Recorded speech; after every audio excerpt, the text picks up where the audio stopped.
ამერიკის შეერაღებული ძალების მესამე დივიზიის პირველი ბრიგადის 2-7 ბატალიონის ერთ-ერთი ასეული ჩამოვიდა და ჩამოიყვანა ასეულის დონის ბრედლის ტიპის შეერაღება ქვეითთა საბრძოლო მანქანა.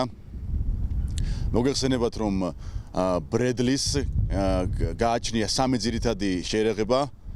ეს არის ტყვიამქვევი 25 მმ-იანი ქვემეხი და სარაკეტო სისტემა. მას შეუძლია გაანადგუროს ქვეითთა პირადი შემადგენლობა, სუბუქაში შეჯავშნული და მძიმედ შეჯავშნული ტექნიკა.